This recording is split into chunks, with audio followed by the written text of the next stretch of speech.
because it's kind of interesting, I think. So take over, Leon. Show us what's up with your telescope. Right, so I bought this Ritchie Chrétien telescope. It was very expensive. It's supposed to be good for astrophotography, but it turns out they completely botched the design by not allowing the baffling, which prevents stray light from coming in, by not making that long enough. Russ, could you allow me to share my screen? Oh, I'm sorry, I got it. It's mine. Oh, sorry, Pat. Yeah. All right, sorry. There you go. Yep.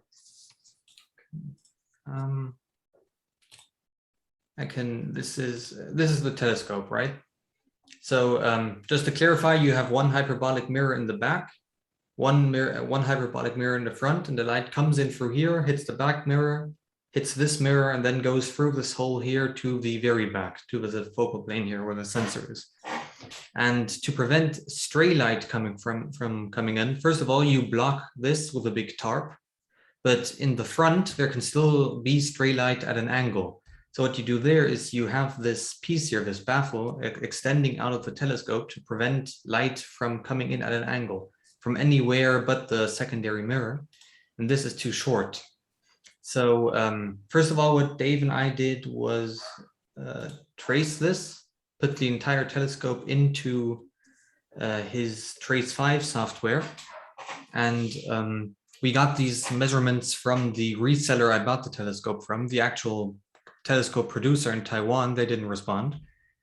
Ignore these baffles for now, but this is a ray trace, so the light coming in is ignored here, but you have the light, this is on axis from the hyperbolic primary mirror to the secondary to the back.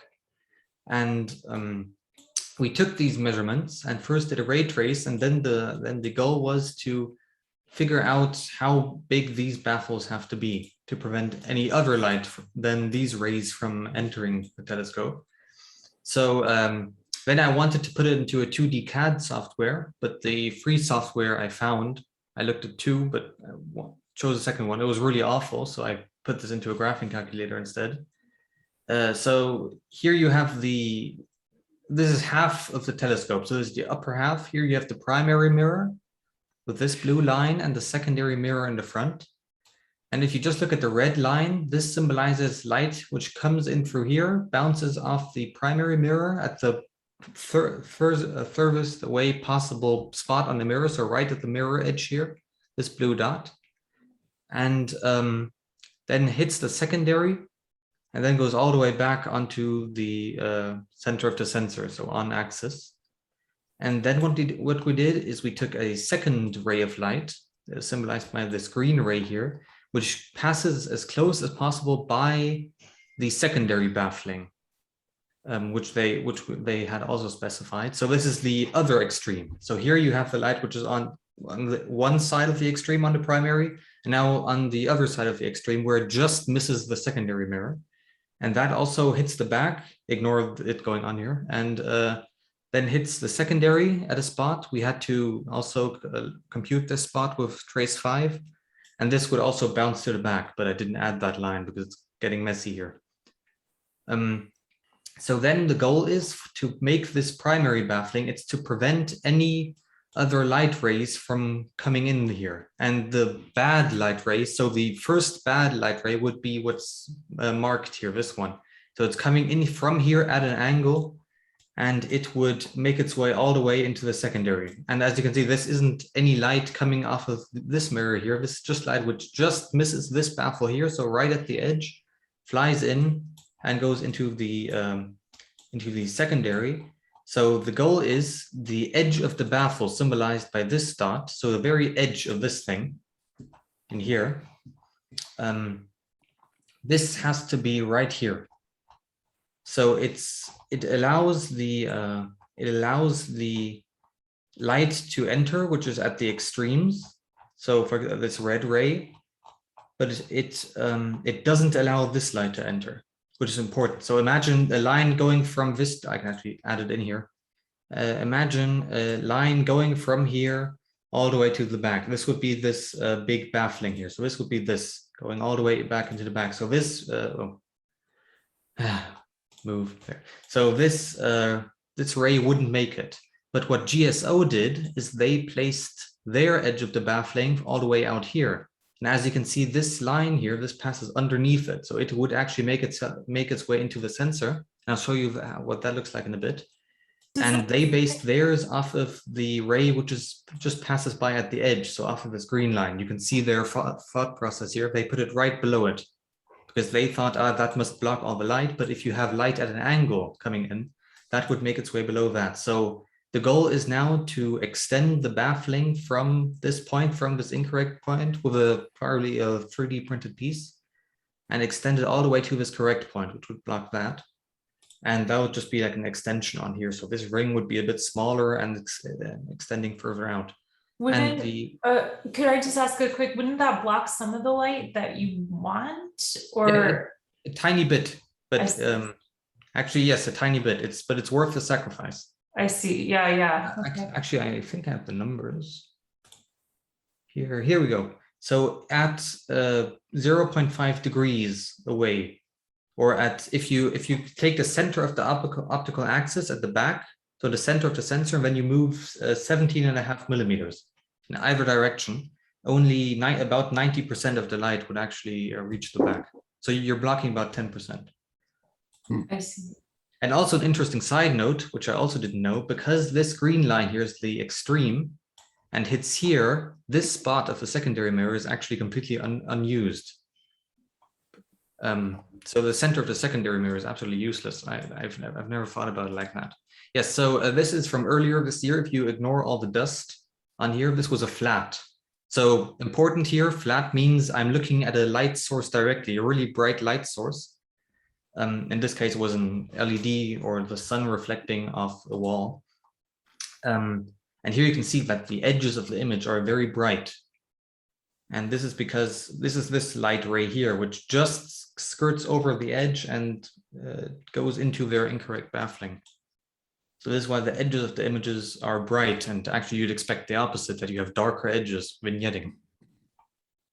Right. Yeah, so I wrote both the company and the reseller got back to me today. I haven't told you either, Dave. No. And they said I sent them this graph, but I also told them I'm going to make something more understandable than this. This is pretty messy. And they said they'd forward this to their technicians and ask them to put this in every future telescope. I don't know if they'll do that, but and they also asked if I could send them that then. I think it's best to put this in a YouTube video since this is a popular telescope. Yeah, so it's a popular on telescope. YouTube, warn others about it. And it's a shame that people have a telescope that can't be calibrated correctly. So yeah, very hard to do science. That the light leak will prevent people from doing even high quality astrophotography. Their marketing is ideal for astrophotography. Their website. So yeah. Well, you know that. So it's very, very typical at this moment in time of the say the Chinese and the Taiwanese companies. They've only had maybe 15 or 20 years of technology, and they don't completely understand the problems yet. I mean, we're teaching them now how to correctly make a Cassegrain telescope, which is fine with me, you know. They are competition, but in a very different, you know, kind of market than plane wave really is. We're in the kind of the top end market, and these people are supplying reasonable telescopes for much less money than we can make them in Michigan. And that's fine. I mean, the world definitely needs more telescopes, so it's totally okay with me. Plane wave has to compete in this world market anyway, and we're doing fine so far. I think it's a really great thing that Leon has pursued this. I think he'll probably pursue it to the end and make a 3D printed baffle that will go on the end of this, and we'll see immediately the difference in the quality of the telescope. Cool. Very. Along those lines, can I share my screen? Yeah, you can. Talking about telescopes, I'm quite happy with.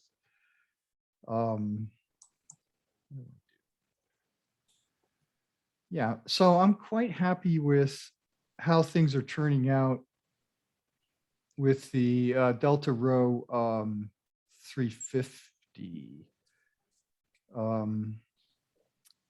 I thought I'd show you a couple of the images. I know this doesn't, this is amazing. This is the field of view of the Oh. Delta Rowe 350, if you're familiar with the Ring Nebula, right? That's the ring. Oh, wow. That's the ring. And, you know, it's got pretty high resolution when you zoom in. It's not bad at all. I mean, if we had more, this is only, I think, a 15-second exposure. Oh. It's a 15-second exposure, which is pretty, if you've ever tried to take a photograph of this, we used to spend hours integrating the light to get something like that. Yeah. The cameras are truly amazing. So we had some difficulty with the star images that we've sorted out. We discovered the problems, and now the stars look great. I mean, they're really beautiful, round, good PSF. The corners look really good. So this validates the telescope design. Now we have to figure out how to, those stars are great. There's a little bit maybe of field rotation, I don't know, but Ooh, is the that a stars are- double? Did you, the one you were just looking at? there's Yeah. lots of doubles in here. Yeah, I know, but is this You're one always like looking a, for, is that a known one? It's like got a little baby. I love those. right, we So cute. have doubles here. We have doubles everywhere in these images. So this field of view, let me see, the Fitz header is wrong, and you're lying to plate solve if you do that. This is actually 3.66. It doesn't matter. And there's the plate match. Boom. Okay, so Wow. this was also taken under literally a 99.5% full moon. What? So the background brightness is terrible, right? But there's the plate match. You can see we matched 825 stars, as it turns out. And the average seeing was pretty good. This is Michigan in the summer, which you never know. Sometimes it's good and sometimes it's horrible. Now, what is left to do? Well, setting up this telescope and collimating it is a difficult thing. When we have a spherical secondary mirror, so its position in the X and Y doesn't make much difference, but its tip and tilt causes coma. If you tip it, you'll get on-axis coma. And that's, of course, a very bad thing. You don't want to look at stars that look like little comets, right? So this is a beautiful, there's another Calais. There's another double for you. Even a better little baby double. I know, I love those. There are lots of doubles if you look around for them. So the difficulty is going to be collimating the telescope for the customer. You know, it bounces around in the back of his Jeep, and you know, it comes out a little bit uncollimated. And so I'm trying to write collimation software now that takes a series of, you take an image or you do something to help collimate the secondary mirror so that you get it correctly positioned so that you don't have coma. And in addition to that, these fast astrographs have another interesting problem. They're so fast that if you, let's say this is the camera now. If I tip the camera a little bit, these stars are out of focus with respect to the center. And it's incredibly sensitive. So we have to have, we're engineering right now, we're designing a mechanism that allows the user to easily change the tip and tilt of the camera so that the stars can be focused correctly across the entire image from corner to corner. And this is like, I don't know, what is this? This is like 3 degrees or something. It's enormous field of view. It's a huge field of view with very, very high quality star images. So that's the whole idea, right? I'd love to get like thousands of stars in here to do photo center or photometry so that you could look for variable stars, whatever. There's a lot that can be done.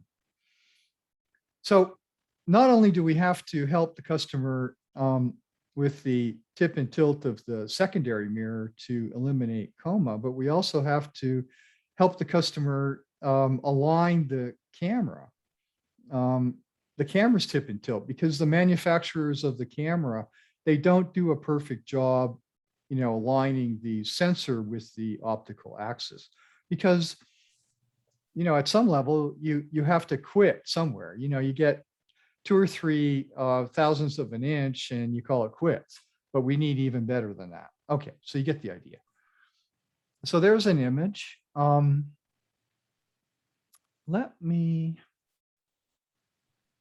do I have here to show?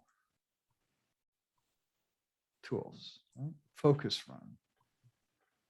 So one of the interesting tools, is this the correct? I don't think that's correct. That's not what I want to look at. Where is it? There it is. There's the focus run. Oh, yeah, that's not the way you select the files. There we go.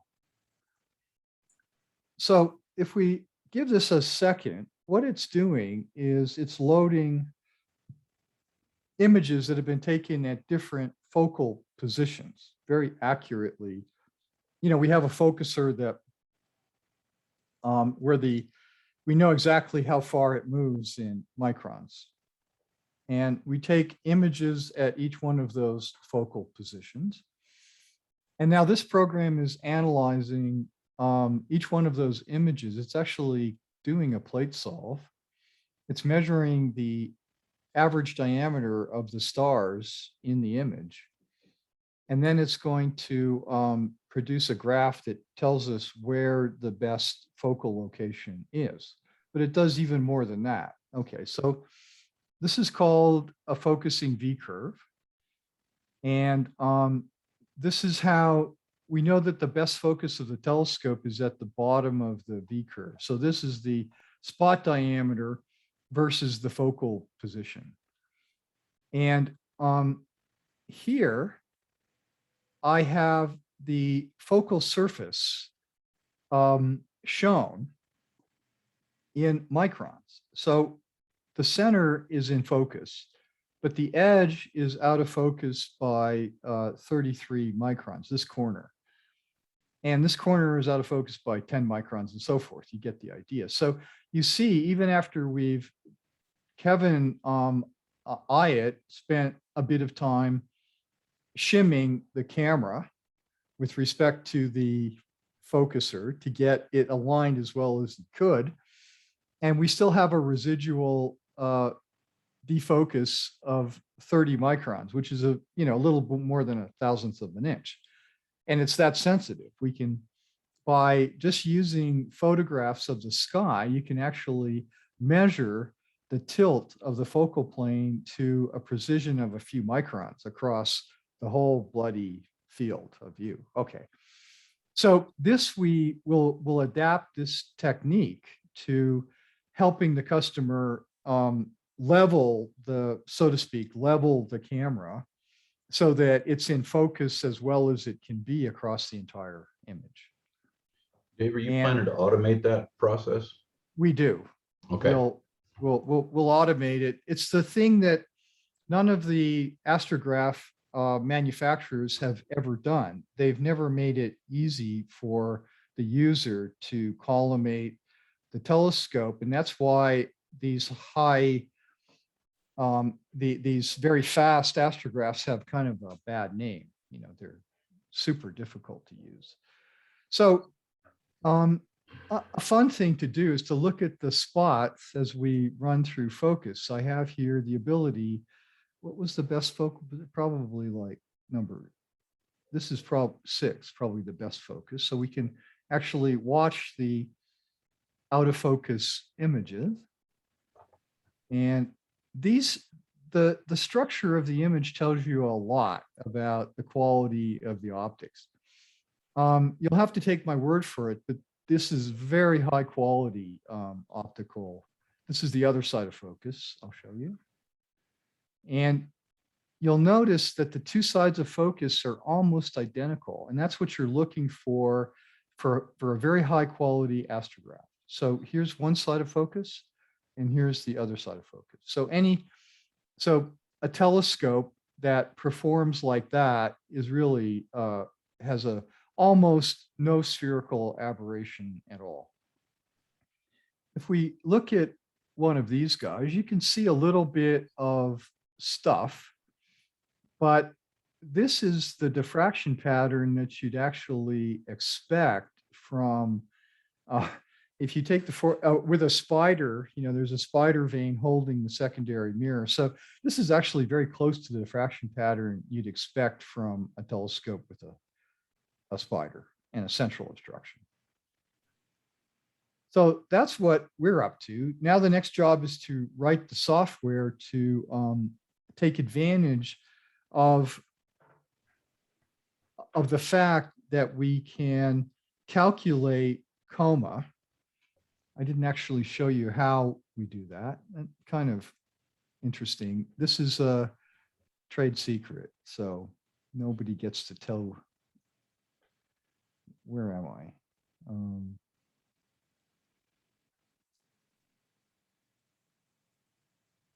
It has to be this one. Yeah. So, I mean, people are going to know how it's done after they see this. That's okay. So we put a mask on. This is the full field of view of the camera is that. So that's the full field of view. What we do is we put a mask on to the aperture, over the aperture of the telescope. And then we take a photograph of that mask inside and outside of focus. If it were at focus, you get a dot, right? Of course, you know, a telescope has converging rays and you get a dot at the focus. But if you move it away from focus, this is 5 millimeters away, you get this pattern. And this pattern can be analyzed by my software. And you do the same thing on the other side of focus.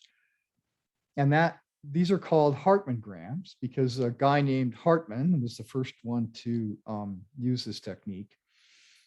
And by analyzing that, I can tell you exactly how much coma the telescope has. And in fact, you probably would like to see that happen.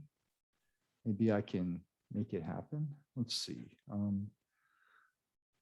Right, I need to use the newest version. So please excuse me here for a second. Let me open the software.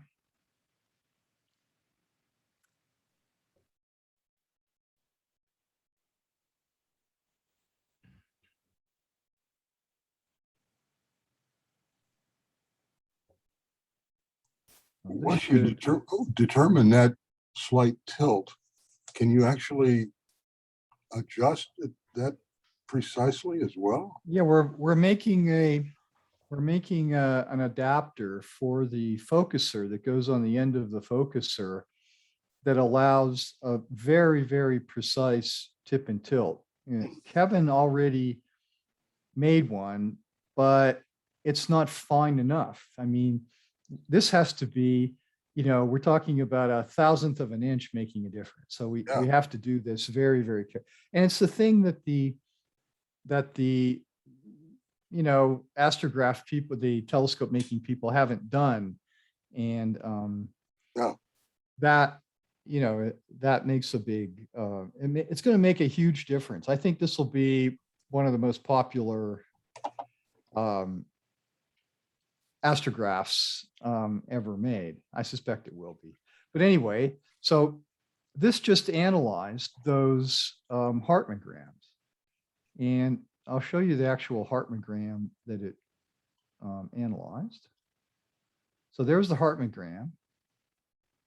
The software finds the centroid of every one of those spots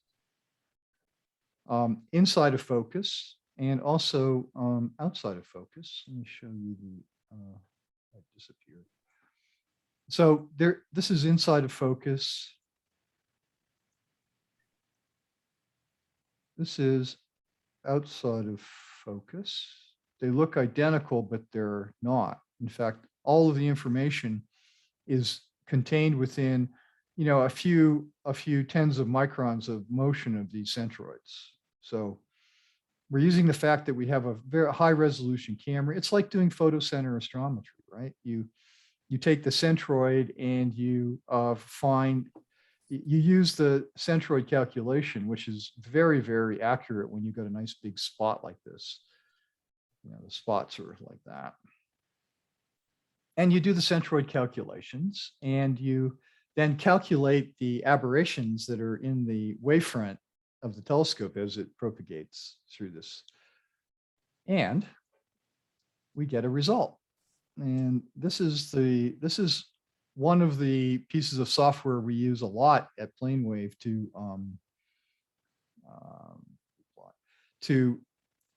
this is a very stripped down version of it. So we have very high accuracy software that I wrote to do the wavefront calculation of the telescope. This is a kind of a stripped down version that we're going to adapt for use with the customer. But I wanted to show you what we, I don't want to try to explain all of this stuff, but it's actually, these are called Zernike term, wavefront aberration Zernike terms. I've turned them all off except for coma. And you can see the coma is about a half a wave. So it's kind of way out of collimation. I would call that way out of collimation. A half a wave of wavefront error is a lot. So even though this astrograph was producing really beautiful images, we can still make them better because it's out of collimation by half a wave. There's some astigmatism, there's some spherical aberration, but they're on the order of a quarter wave peak to valley, which is, extremely good for a wide field F3 astrograph. So that's what I'm up to a lot. That's why I'm not writing very much photocenter astrometry software, because I'm trying to get this astrograph out the door with all of the right software attached. I don't want to sell something like Officina Stellari cells where you pay a huge amount of money for a little 8-inch astrograph, and then everybody complains that they can't get it to work well. There's always, bad stars across the field of view and so forth. So I don't want PlaneWave to kind of repeat that mistake. I want to ship this thing with the right stuff so that the customers can actually align it, use it, and get good images from it across a wide field of view. So that's what I'm up to. I have a question just pertaining to that image you showed of the Ring Nebula, if you have it handy. Looking at that, and especially looking at all the little baby doubles that I like so much in there, I'm wondering how, would it be feasible to consider looking for slight asymmetries in stars as like potential doubles, or maybe Gaia's already done that and we already know exactly which stars have companions sort of hiding underneath their PSFs. But I wonder if, I mean, maybe, yeah, maybe Gaia's already got that covered, and so we don't need to identify them that way. But this would be like sort of not invisible companions, but visible. Like if you zoom in on a particular star and you just see, like, given that the stars are so spherical, if you could find one that just is not completely spherical, how precisely could you measure the companion from the asymmetry itself of the Great. PSF? I mean, maybe No, that's really, those are really good questions. So the answer is Russ and I have talked about this kind of many times. Russ has suggested that we do exactly that, that we measure the elongation of these blobs, or maybe an asymmetry, but I think elongation is sufficient. I have a tool that measures the kind of the overall quality of the image. I know you've never looked at this before, and I have to kind of explain this, but this is the camera. This is the field of view of the camera that we're looking at. And it's measuring the average elongation. It's measuring a lot of things. It's measuring the average star diameter here. So the color, this is amazing. Most telescopes have, this is all full of interesting little different colors. Like the center will be green and the edges will be, this is telling you how bad the star images get at the edge or corners relative to the center of the image. Well, this is the best I've ever seen in my life from a telescope. And this is the astrograph that we just, finished. So this is already an exceptionally good telescope. I wonder, I probably have lots of bad ones, but I don't. I think I can show go- you one if you want. From my old 8-inch. Good. Just some raw file. Let me find something here. Why not But- also here? I have a ring nebula. I'll use that. So to finish the story, while Leon looks for that, to finish the story, we calculate the average elongation of the stars and kind of subtract that from the elongation of a particular star. And if a star happens to then have an elongation because the light is coming from two stars, we should be able to see that. And it looks, I did a rough calculation talking to Russ. I don't remember what the result was, but it was like incredible. I mean, I think we can do like 50 milliarcseconds or something of elongation. So, so we could get candidates for speckle or for photocenter that are much, much better than Gaia can do, because Gaia, is doing 0.6 of an arcsecond or something like that. Yeah, This and is- if I may chime in, I'm hoping, so we're kind of finishing up the Red Dwarf 3 and Red Dwarf 4 papers. And once we do that, I'd like to work on developing targets and actually do a paper on approaches to making up target lists for potential short period red dwarf binaries and maybe eventually red dwarf, white dwarf binaries. And so this will be a technique, and I'm thinking hey, Larry, I'll be out in just a minute. Okay. That we'll be able to, observe them with the 24-inch in Chile and PAT system and FIRO here, and maybe a few others. and do some that are overlapping between speckle and photo center. And but a photo center hopefully is going to get a lots closer and therefore a shorter period. And I think the thing that really interests me is kind of the discovery program, where essentially we just have the elongation. We have Gaia for wider systems. We have Gaia, Pan-STARRS, and Euclid for wider systems. And for closer systems, it's going to have to be photo center. But anyway, I think that's all very exciting. And one thing I did want to bring up today, besides the upcoming Roweville workshop, I'm working on putting together a workshop for Maui in late January, early February. We were going to try to do a kind of a double star conference, but that was too much with COVID and so forth. But I think we can do a workshop where we do observing up on Maui. There's some smaller telescopes that we can use, and there's it's called the farmhouses. So the Institute for Astronomy has this old house that's on the flank of Haleakala, and I've used it there before a couple of times. Anyway, they've got maybe 4 bedrooms with, I don't know, 7 or 8 beds and a kitchen and kind of a work area. And it's not fancy. It's kind of a little bit run down, but I like it. And it's an easy hop from there up the Haleakala for observing it at night.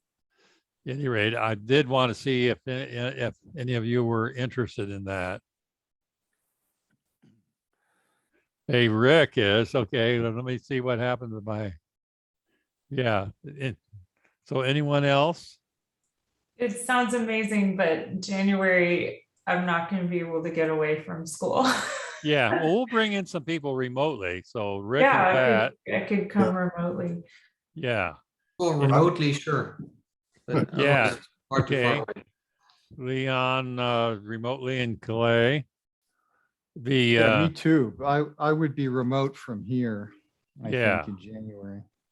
Yeah, and the goal would be to maybe about a week, something like that. Cheryl's always glad to get rid of me, and it's easy hop from Oahu over there. But where we would get we make the target list in advance, so the kind of like we're talking about, and we'd have access in person. We'd bring our speckle camera. So Rick, bring your camera, and I'll bring mine, and so forth. And we'll have access to telescopes at night, and then we can work on.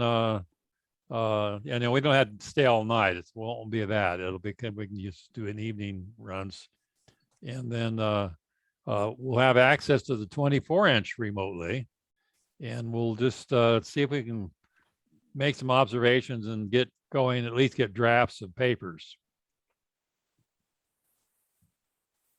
Sounds like fun. Yeah. The other thing I'm working on, but it's much less likely, or might have to wait till next year. But the other idea for a workshop is one on Mauna Kea, and with using the 3.8 meter CFHT telescope or the 3 meter NASA IRFT telescope. The IRFT has an EMCCD camera on it, and the CFHT has one of the high-speed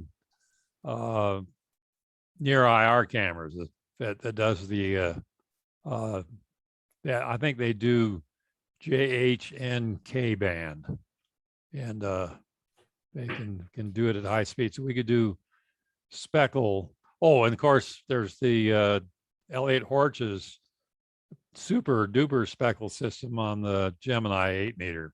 It's permanently mounted there now. So at any rate, and at the very least, I'd like to go over, and we stay at the quarters at the 9,000 feet and go up and visit the telescopes during the day. So that, they won't let us observe maybe they'll at least, we can go Right, visit.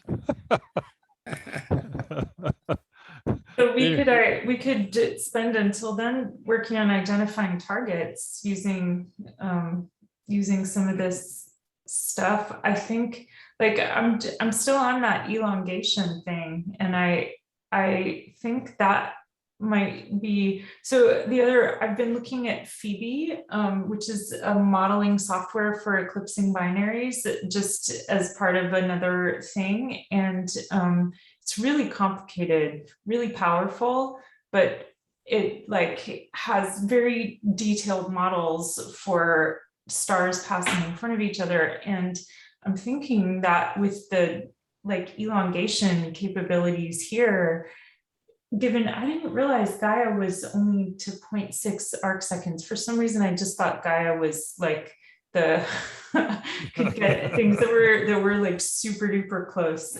But like given like if you can see stars being elongated to that level of precision, then it seems like what's missed, like what would be feasible for somebody who knows a lot of math, that it's not me, but is probably here, would be to like make it corresponding models for stars that are binaries, but not in like not eclipsing, right? Right. Like because they have models that show all the like little tidal distortions. You can see really like lots of detail in the light yeah, curves that correspond to like all kinds of little like star spots, like things you wouldn't imagine being able to see on stars. but Could you those show that software sometime? those are for really close, almost contact binaries. And the elongation we're talking about, it's not the elongation of the stars themselves, but the elongation of the image of the two stars, because there's not enough resolution in the image to show them as separate stars. Well, Yeah, that's so true for eclipses too, right? Like all they have is the dimming event. Yeah, that's true. Yes. let me So tell that, you what to do if you're interested in pursuing this. Platesov, writes, can I share my screen again? Yeah. So what I've done here is I've fitted the elongation of the star, like every star in here. I've just done a two-dimensional least squares fit of that elongation and direction in a vector way. And that's what you get, right? You get a little bit of elongation here. It's not very much. And you get almost no elongation here. So anyway, this is the average elongation, these little black thingies here. This might actually be a little bit, well, yeah, this is such a good telescope that it actually doesn't. Anyway, it's quite a well-aligned telescope. But anyway, imagine that you can subtract this little bit of elongation that we find here from the actual star that's nearby. So when you fit something in 2 dimensions, you can find the elongation at any point in the image now, just by calculating it from the coefficients. So let's go take a look at the image of the images over here in this area. Let's take a look at the stars here where we saw, some average elongation. And, there it is. Although that's a double star. Oh. So that's a highly elongated image of a star. So that's a great example. It actually separates, but that's okay. Suppose it hadn't separated. We have the average elongation of all of the stars fitted.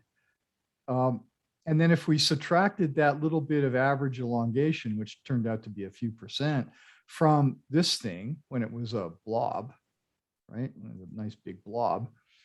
then you would see that this had an anomaly. There was an anomalous amount of elongation for that particular star. And you can do all of that yourself using plate solve. You probably know that after these damn Fitz headers driving me crazy, Kevin didn't put in the right focal length for the telescope. Yeah, let me chime in with a couple things, Dave. One is I got interested in this, and I'll send the paper out. Years ago, there was a paper called Millions of Multiples. And Yeah. yeah, and it was kind of one of the smaller telescopes at Palomar that they did a survey and noted the elongation. The other thing is I've seen some papers on the Zwicky transit factor, which is the old they automated the 48-inch Schmidt there, and they've done surveys with that. And so what I'm thinking is we may have a source of elongations across whole big areas of the sky, and then we can take those and use our, like the 24-inch or whatever, where there's really good optics, and use your software to really pin down the elongation. And if there's short enough periods, so here would be the question that really interests me: how given a given delta magnitude and a apparent separation in the sky, how small elongation could we detect, and then from that, how short could the period be? So Yeah. so we get maybe this rough thing of over months or a year. So we've selected from these larger surveys stars that we want to look at, and then if they pan out on the elongation survey, then we promote them again up to the photo center. Yeah, all absolutely what I would envision too. So let me tell you how to get started in this. I just don't have the time to do this, but you have the tools. You have plate solve, and plate solve. If I plate solve this, I'm going to show you how I would do this. Under astrometry, right? There's a plate solve folder of images. You're all familiar with that. And you're probably familiar with the CSV files that it produces, right? So you can take those CSV files and you can do your own least, and it gives you the elongation of each star. Let me bring up a CSV file. Size, where should, okay. All right. Let's dive into here all the way down. So these are the results of plate solving, 30 images in a folder. And we'll open up one of those. And what do we get? Well, we get the aspect ratio, which is the elongation, and you get the direction of the elongation, which I call theta, and this is in radians, not in degrees. So you basically already got all the information that all of the stars all of the blobs, they're not even necessarily stars, but most of them are stars, but there's blobs. And some of the blobs weren't in any catalog, like they weren't in the Gaia catalog. There's one. Or was it? Anyway, whatever. We could talk about the details. It doesn't make any difference. You got a whole bunch of stars here.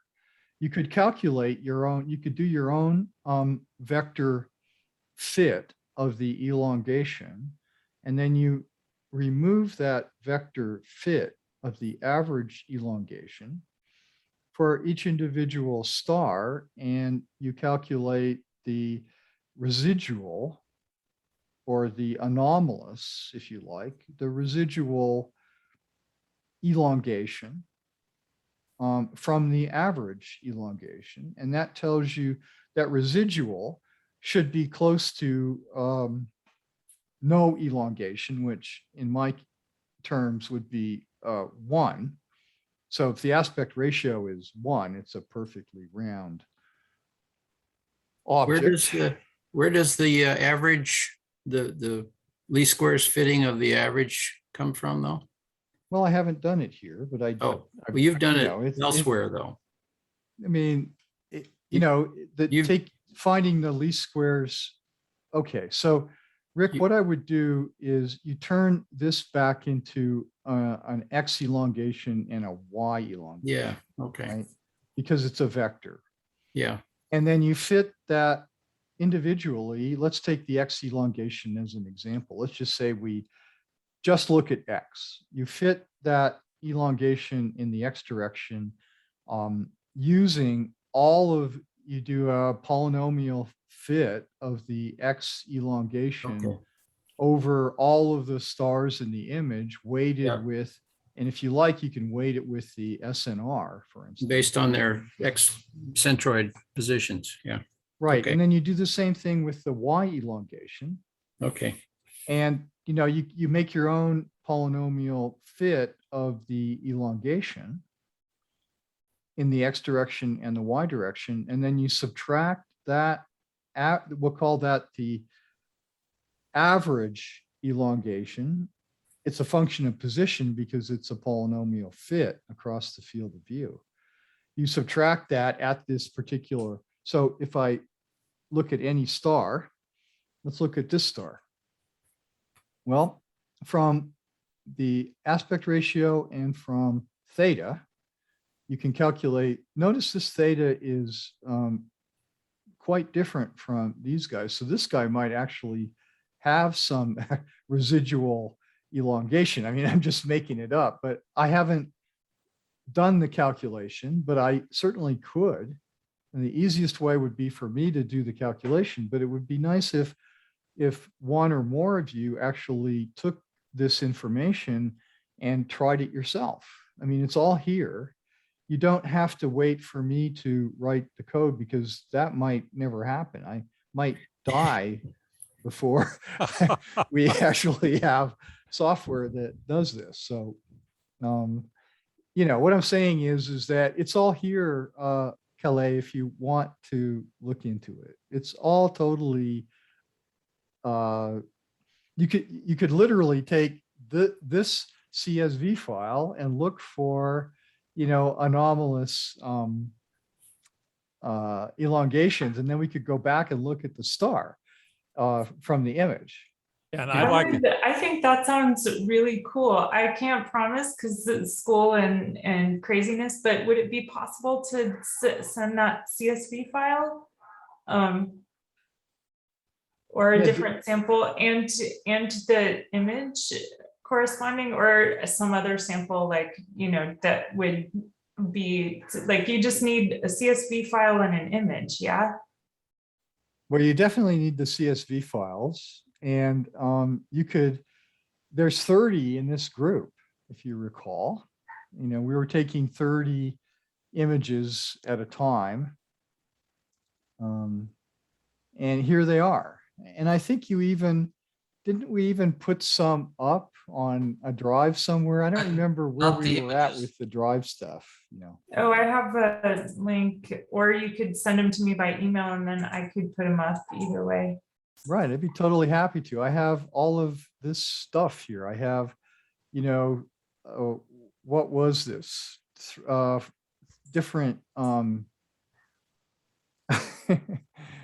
so we could not only get the you got a lot elongation, of stuff here. Rowe and theta, so sort of approximates from this, but we could get statistics on it because we'd have multiple observations. So we could search the whole field and see if there were some interesting targets. The other way we could do this is take some known short period binaries and that are really short period, but reasonably bright and so forth, and see if we over a few months can see significant changes in the elongation. Is it this theta rotating. Yeah, that Absolutely. I would mean, be so cool. Changes over time in the elongation. Like that's the beginning of the modeling, right? That would be really, really neat. Yeah, that gives you a rough model, and then the ones that really look interesting, then you do the full blown photo center thing on them. So once you know the coordinates of the suppose you find some candidates in the elongation um, that show an anomalous elongation.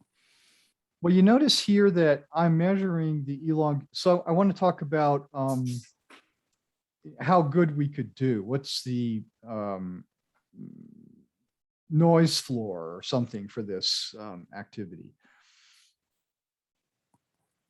I think a 1% elongation, especially over, maybe more than one image, 30 images, you should be able to find anomalous elongations in the 1% area. And if you've got 2 arcsecond seeing, then 1% of 2 arcseconds is 20 milliarcseconds. So you Wow. could find, I'm always skeptical and careful. So that's why I said 50 milliarcseconds, but you can definitely, with enough effort, with some modeling and some effort and maybe a couple of nights or some nights of observation, you could actually take a field of stars. This guy has how many? This field is 425 blobs were found on this plate alone. And so you see what I mean. The next step would then you've got the coordinates. You could go look up the star in the Gaia catalog and find out its parallax. So you could actually you have an elongation and a parallax. You don't know the average.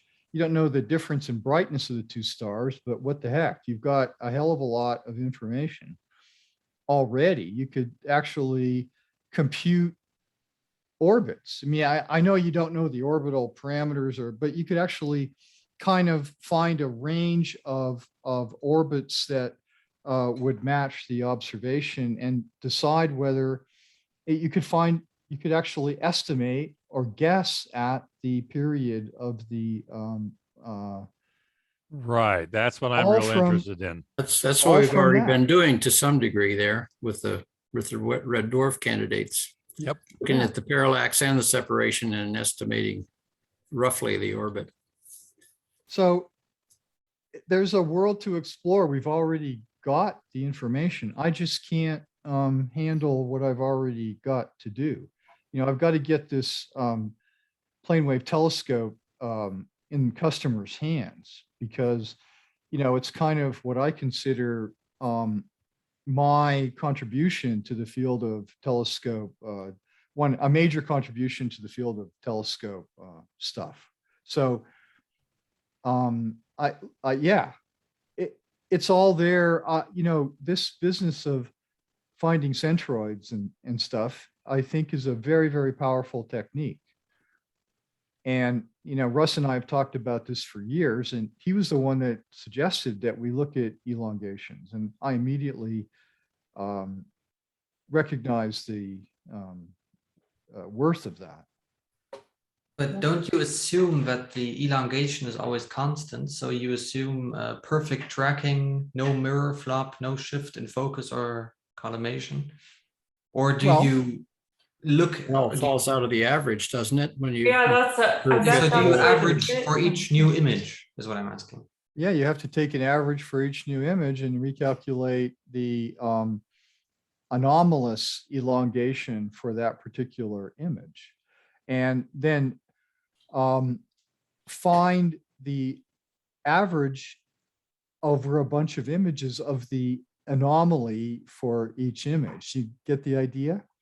Yeah. So you may have a star that you see always has some non-zero anomalous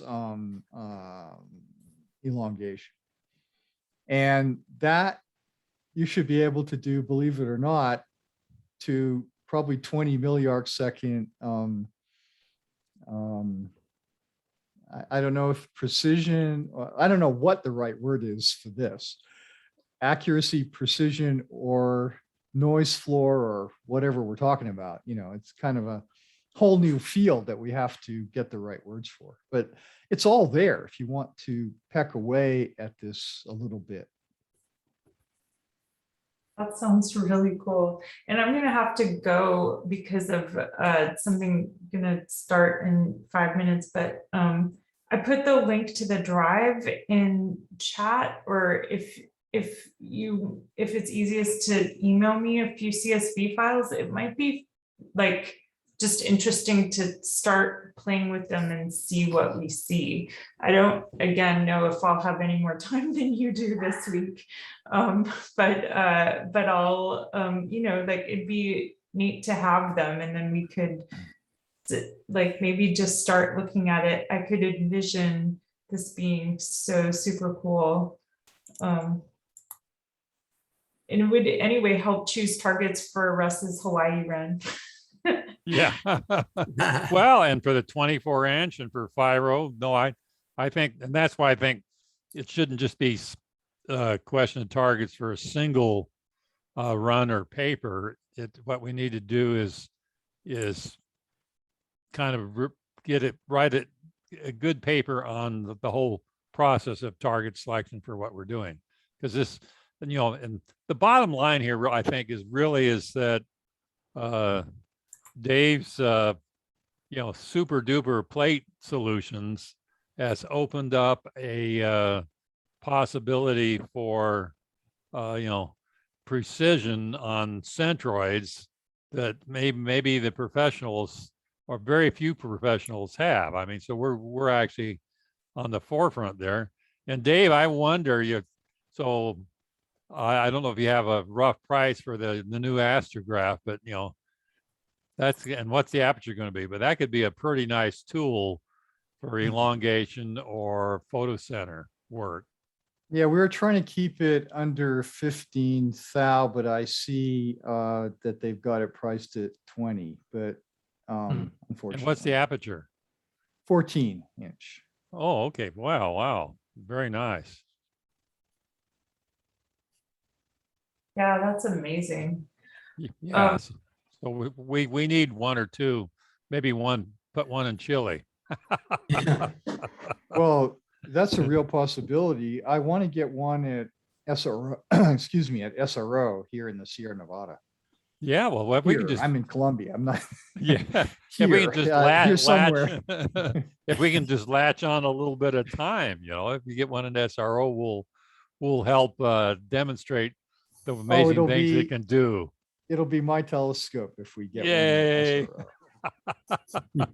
at SRO. How much does it weigh? Is it a 350, L350 or L650 telescope? It's a 350 setup. Oh, that's good. I have to drop off. Bye, everyone. Yeah, I've got to go to Yeah, lunch. me too. Gotta change my clothes and go to lunch. Okay. Okay. Anything Fun new meeting. on plate solve 377, or just try to make it work what we have? Well, did you try what I suggested? Yeah, which is it to- didn't solve the problem. So Son of a bitch. yeah. I got something. No, I haven't, Pat, I haven't worked on it, unfortunately. Okay. That's all right. I just was, Yeah. I'll keep seeing if I can. You think it's basically something in the files and not something in the software? Oh, I don't, it's some, blunder that I made somewhere. I don't have any idea. Okay, Yeah. maybe I'll It try. worked- Leon with, it's probably the fit, it probably has something to do with the fits headers. Yeah. I mean, Yeah. I've actually haven't looked at it long enough that I, don't even remember where I was at with Yeah, it. we'll keep experimenting. See if we can- Yeah. Pat, you can send me a file if you want, and I can Okay. see if it works on my. Okay, thank you, Leon. I'll try that. Yeah, thanks. Yeah, okay, we'll do that. Thanks. If Rick and Pat could stay on for a couple minutes, Leon too, if you want, I'd like to discuss the Maui workshop. Okay. Yeah, I'm sorry. I have to go, but I certainly participate, Russ, by Zoom. Yeah, I'd be great. happy to. I'll be here in Columbia. Okay, super. Okay, bye-bye, everybody. I did. Bye, Dave. Bye. Let me see, So- let's stop that and. So I was thinking, so want to probably have the workshop after the holiday rush and high price tickets are over. And so I'm thinking the last half of January, the first half of February. We may just stay 2 months in Hawaii this year. We're not sure if we're going to stay. We usually stay till the middle of March, but we may only stay to the middle of February. And so I don't know, if Rick and Pat, a particularly good or bad times for you?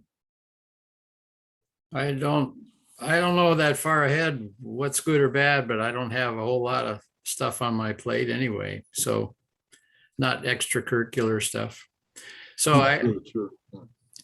yeah, most of that time, I guess I think it would be nice to have it during a fairly dark moon, just so we can see the sky from a dark place. That's always enjoyable. Yeah.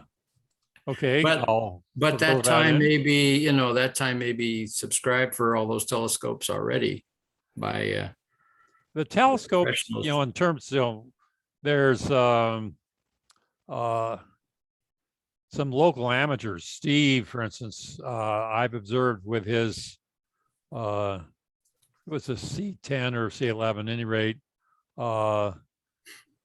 And he just takes it up, and they have an area up there that they do it. So that might be. And then there's, I think, a 24-inch that the Institute for Astronomy permanently has up on the mountain now. The 2 meter is kind of hard. The Las Commerce Observatory, Fox Telescope North, the 2 meter it's kind of hard to get time on it. It's hard to mount the camera on it. We've done that before, but that was before they had everything totally automated, the pipeline and everything. So it's hard to even get non-pipeline time on it. So that's probably out. I think for larger telescopes, we'll be better off California, but particularly Arizona, the Vatican telescope, and there's several good larger telescopes that we can use, because at some point I think we'll want to push speckle as far as we can to kind of get the overlap between speckle and photocenter. Yeah. The best we can. But yeah, so I'll look into the dark moon. How long would you envision that we would want to stay, Rick and Pat? I could probably stay a week. Okay, that's what I'm thinking. It's just 1 week. It's weeks out are bound for me. Yeah. Yeah. I'm And looking at the moon. It's full moon on the 17th of January and on the 10th of February. So it's somewhere, if you're concerned about that, it'd be somewhere end of January or beginning of February. yeah. So that we'd make it kind of the end of January, 1st of February. Okay. I'm not sure if that would be in the exam season for me, but I don't know the dates yet, but I know there's sometime start of 2022. And what's the season? Oh, exams at university. Oh, yeah. That poor thing the students have to put up with. Sorry about that, Leon. Yeah, well, I think it's okay. I think they're in February. Now, the other thing was, what about cameras, filter wheels, and laptops? In other words, kind of have a speckle system minus the telescope wheel travel. Well, I can bring my 6200, and I have a 1.25 out of, a ZWO filter holder, just like yours, Mm-hmm. with clear and Sloan GRIZ on it. And it vignettes the field considerably, but not so that it's unworkable. At least on the 22-inch, it's functional. Yeah, we'll have to work out the plate scales and see for the telescopes if we need Yeah, Barlows or whatever. we need whatever kind of Barlow makes it work. Yeah. But I think we need something between F-15 and F-20, no matter what telescope it's put on, more or less. I if think the, Basically a function of F ratio rather than yeah, size so of the I'll telescope. start getting info on telescopes. And I think we'll try to see what permanent telescopes up there we can glom onto. And then there's a pretty active amateur group that I know Steve pretty well, at any rate, and JD is kind of tuned into them. And so, but we don't actually have to depend on Institute for Astronomy for anything. So if we want to use the farmhouse, we'll probably have to get IFA permission.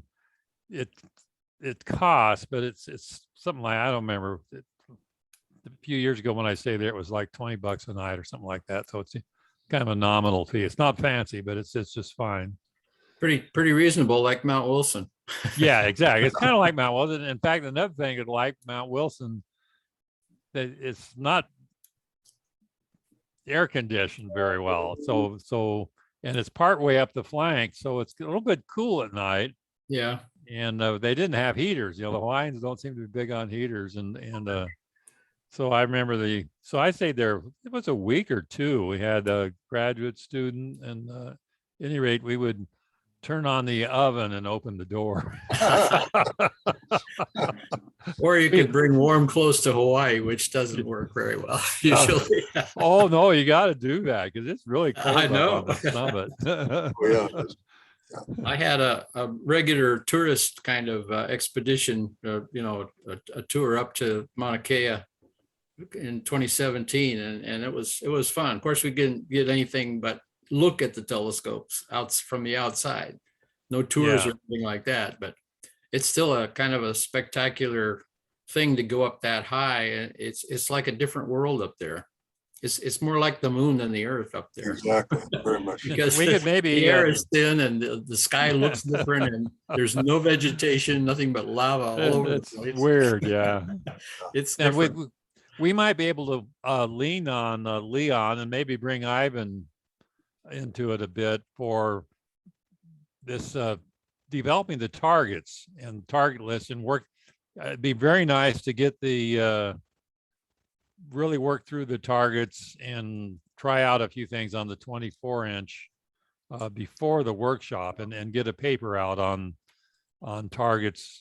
How do you locate potential new short period red dwarf binaries? Yeah. And maybe That's why I was asking Dave about the, he showed a picture in some of his software that mapped the whole field and the distortions, but I've never done that myself, so I'm not sure how you would go about it. But I mean, it's trivial to him because it's sort of one of the tools of his trade, but it's something I've never done. But then once you find some potential candidates with excess elongation, and you have some statistics to back it up, then I think, like he said, Gaia would be the next thing to look at parallax, so we can get a feel for whether they're 10,000 light years away and it's a supergiant, or is it a nearby? Yeah, and we'll have an estimate of the from the elongation, a rough estimate of the apparent separation. Yeah. And with Then that, the parallax tells you parallax, roughly physically how far they are, and we can we can get a rough period from that. your estimated period. Leon, what's your intended major and where are you educational wise? I'm going to, well, my intended major is computer science, because that's the most applicable to whatever I want to do afterwards. Because if I study pure physics now or pure astrophysics, I'll be really narrowing myself down. Oh, totally. With computer science, I can do whatever. Yeah, you'll be in great demand. And what year are you? Where are you? Oh, well, yeah, it's complicated because in Germany, the system's different. Like for me, high school ended both this year and 2 years ago, because what I've done now, which is still in the same high school building, would be regarded as those first 2 general years of college in the US. Right, kind of like right. So I would be there, but I can't say I've gone away from my high school just this year. So a few months ago. Yeah. So have you worked much with Ivan, or do you know him at all? No. I know lots of exoplanet people and some guys Yeah, from so Calais. Ivan is another one of Clay's students, and he started his second year at University of California, Berkeley, and he has a dual computer science astrophysics major, and so we could maybe rope him in. But yeah, so I think if you young guys could handle the computer science software part of what Yeah, Dave has you already mean target developed. selection? Yeah, so yeah, But I know how to do all the plate solve stuff, which Dave showed. That's also yeah, easy. yeah. It's like And he hid those functions on purpose so people wouldn't ask him about that. Yeah. Mentioned that once before. But once you can get the aspect ratio. Actually, I can, if you want, I can just, because I had this up because Dave wanted an example of very poor Oh, yeah. elongation. Never got around to looking This at your is image. actually not that bad. Just the sensor size is the one up to 6200 on an Celestron 8-inch. So like normally what you'd expect is that if I can draw here, what you'd normally expect is that the sensor is like this big here, right? This is like a normal sensor, but this one is huge, so it's completely oversized. But this is like the maximum you'd be working with. So it's just the same matter. I mean, all the functions exist in plate solve. He already created the function of making an inscribed circle here. So you take everything in here, ignore the very poor elongation there. You have to make sure that it's in collimation to begin with. So the circle is useful. And then you can just get all the values for each of the stars in here. But possibly point it in the Milky Way, so you have a bunch of stars to work with. And lots of reference points and also lots of candidates, and it should be perfect. So it shouldn't really be that difficult from the computer science perspective, since everything is already done, basically. Yeah. It's just a matter of converting the numbers. What I'd like to do and kind of help bring to the project is I want to talk to the guy up at Berkeley that is working on they've searched the Gaia catalog. They put together, take the stuff kind of like Dave did several years ago. They've done it again and are doing it for the third release, and that with a particular interest in binaries. And so there's that professor at Berkeley, and then we can touch base with and I'll go up and visit some of them in person up at the Naval Observatory Flagstaff Station. They got the 60-inch. But anyway, the point here is I don't know yet, but I want to know how good Dave's plate solves are compared to the kind of the professional astrometry stuff that the Naval Observatory and a few others do. So, is Dave's stuff for our small telescopes doing as well as the Navy does? So the Navy has some not very large telescopes. Let's see, up in the Flagstaff Station, they have a DFM telescope that's a 1.5 meter. They have the 60-inch, so that's 1.5 meter, the great big monster thing. And then their automated system, it's not very big. I think it's like 16-inch. And so what they've done is they worked on having good optics and good software to squeeze all you can astrometry wise. And so they're real pros at it. And of course, they participated in Gaia and so forth. But at any rate, Dave's software and also his new astrograph, it may be as good as the pros and, a hell of a lot cheaper and we have access to it. Or it's possible it might put him to shame. Yeah. Yeah, the astrograph was amazing. Yeah.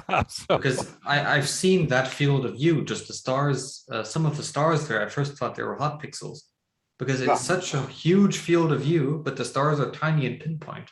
Yeah. Because normally what you have is oversampling, right? Where you have big stars in a big field of view because your pixels are way too small. But That was amazing. It's like better than my quality, but times 16 in both directions and size.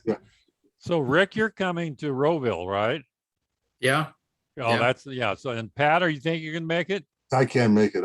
I'm Okay. house sitting, then Debbie's I'll be on a trip to Hawaii, in fact, and I'm gonna be Yeah. house sitting. Yeah, Okay, understand. yeah. But be sure to tell Debbie I'm still on a coffee cake withdrawal, You know, she hasn't made that for years now, come to think of Oh, no. it. She's trying not to have sugar. She's trying to, you know, the diets and the ladies and their diets, I'll tell you, Yeah, yeah. go into it. Okay, well, very good, guys. And so probably in another week or two that I need to work on getting a little bit more settled here. But then things will slow down a bit. And also want to get the Red Dwarf 3 and 4 papers. Right. You pretty much put to bed before we launch on something new. But yeah. Yeah. And Rick, maybe you and I at Rowville we can work on something before then, and then we will have Dave, we'll corner Dave and maybe work on the paper for the target selection, but we can work through it before then. yeah, I can outline it anyway. Yeah, that's right. I'd like to start by outlining. Yep. I've got a couple of questions about the speckle photometry that seem odd to me that I want to talk about too a little bit with you two. So, Yeah, and I'm still interested in, besides kind of the spectral classification, what could we do the speckle photometry for? What might it be useful for? yeah. I think I'm just doing something stupid in the algebra. But I think, like on the photo center, if we can, where it overlaps speckle, so we may be able to do speckle photometry. And on some of the closer systems, we'll get time here on the bigger telescopes in Arizona, and maybe up at Mount Wilson too, where we're getting a rough estimate of the spectral type will help us refine our estimates of orbits and whether they're interesting stars or not, that sort of thing. Yeah, there might be some overlap even into the spectroscopic binaries, like the big arrays, like Chara or whatever. Yeah. They can resolve of course, they're down in the maybe sub-millisecond, milliarc second range, but there must be a bunch of them that are in the 10 to 20 milliarc second range. Yeah, and they had a program on the wide ones. I talked to the guy when I was visiting Chara once, and they had it's a little more difficult for them. So but when they get wide, they have a larger phase space to search before they can lock on it, which is really too wide. Oh my God, it's 20, 30 milliarc seconds wide. That's huge. It's huge. But I think we're really onto something. Transits are great, but there's lots of people working on transits, and photometry of wider systems like the AVSO does. That's great, but lots of people working on it. But when you come to precision astrometry below, say half an arc second, all you got Elliott Horch and the Russians on the 5 meter and a few others. I mean, that's it. Yeah, there's very few big apertures that can resolve that. So yeah, and with a small telescope that can do it, that's opens it all up. Yeah, so that's the niche. Yeah. If we can do with small telescopes what they can only do with big telescopes in the astrometry, we're in hot business. I suppose the best way to compare it would be to image a target with this photocenter method, which has already been resolved, like actually resolved with a big telescope. And Yes, that's absolutely. what we get and what they get. Yes. Yeah, proof of concept is important as a validation of this whole thing. Right. And that'll be our first thing. And then also we can show that we could have located them ourselves via elongation. Yeah, As that's potential like targets, the yeah. cherry on top, right? Mhm. Yep. Right. All right, guys. Well, I got a guy coming over to help me set up my sim with the new controls and so forth. So I got to run, but I've got yard work going on outside. I've got to go see what they've destroyed. yeah, and I've got the contractor over doing paving, so I got to go. Okay. All right. All right. Take care. Very good. Bye. Yeah. See you next week. Yep. Yep. Take Bye. care. Good to see you, Lynn. Bye. Bye.